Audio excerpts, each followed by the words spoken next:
Guys ఈ వీడియోలో ఏం చూద్దాము అంటే డేటా టైప్స్ని ఎలాగా చేంజ్ చేయాలని చూద్దాం. ఫర్ ఎగ్జాంపుల్ ఇక్కడ చూడండి, కాలం ఏకి ఏం డేటా టైప్ ఉంది, ఇంట్ ఉంది. కాలం బికి ఏం డేటా టైప్ ఉంది, ఫ్లోట్ ఉంది. ఒకసారి డిస్క్రైబ్ రన్ చేసి చూద్దాము.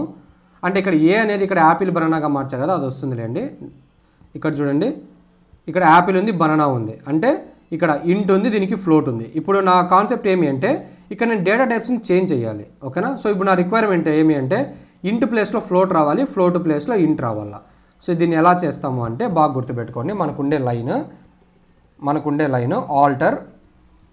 ఆల్టర్ టేబుల్ నేమ్ ఇవ్వాలి. టేబుల్ నేమ్ ఏంది, SQL కోర్స్ ఫర్ బిగినర్స్. దీన్ని కాపీ చేసి పేస్ట్ చేస్తున్నా. దీని పక్కన ఏమి ఇవ్వాలి అంటే మనము మోడిఫై అని ఇవ్వాలి. మోడిఫై అని ఇచ్చి కాలం అని టైప్ చేయాలి. కాలం అని ఇచ్చి ఇప్పుడు మనము ఏం కాలంకి అయితే చేంజ్ చేయాలనుకుంటున్నామో డేటా టైపు ఆ కాలం నేమ్ ఇవ్వాలి. సో ఇక్కడ నా రిక్వైర్మెంట్ ఏమి, యాపిల్కి ఏముంది, ఇక్కడ ఇంట్ అని ఉంది. అబ్జర్వ్ చేయండి, యాపిల్కి మనకు ఇంట్ అని ఉంది. సో నా రిక్వైర్మెంట్ ఏమి, యాపిల్కి నాకు ఫ్లోట్ అని రావాలి. సో నేను ఏం చేస్తున్నాను అంటే యాపిల్ అని పెట్టి స్పేస్ ఇచ్చి ఫ్లోట్ అని ఇస్తున్నా. అప్పుడు ఇది ఏమవుతుంది అంటే ఇంటి నుంచి ఫ్లోట్గా కన్వర్ట్ అయిపోతుంది. దీన్ని అబ్జర్వ్ చేయండి, సెలెక్ట్ చేసి రన్ చేసా. ఇప్పుడు డిస్క్రైబ్ లైన్ని రన్ చేద్దాం, దీన్ని రన్ చేద్దాం.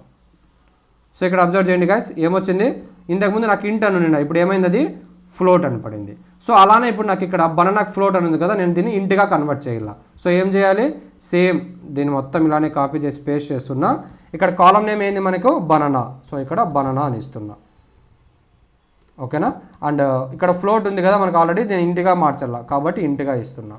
సో దీన్ని మొత్తాన్ని సెలెక్ట్ చేసి రన్ చేస్తున్నా. ఇప్పుడు చూద్దాం, డిస్క్రైబ్ లైన్ రన్ చేద్దాం. ఇక్కడ చూడండి వచ్చిందా, ఇంతకుముందు ఫ్లోట్ ఉండిందా, ఇప్పుడు ఇక్కడ ఏమొచ్చింది, ఇంట్ అని వచ్చింది. సో ఇప్పుడు మీకు అర్థమైంది కదా డేటా టైప్ని ఎలా చేంజ్ చేయాలని. ఈ మోడిఫై అనేది వాడి మనము డేటా టైప్ని చేంజ్ చేస్తాం. సో గైస్ అంతే గైస్, ఈ ఆల్టర్ గురించి మీరు ఇవన్నీ గుర్తుపెట్టుకోవాలన్నమాట. అంటే ఈ యాడ్, డ్రాప్, రీనేమ్, మోడిఫై ఇవన్నీ గుర్తుపెట్టుకోవాలా. మీరు జస్ట్ వీడియో చూస్తే మీకు గుర్తుండదు, మీరు ప్రాక్టీస్ చేస్తూ ఉంటే డైలీ మీకు ఖచ్చితంగా గుర్తుంటుంది గైస్, ఓకేనా. యా.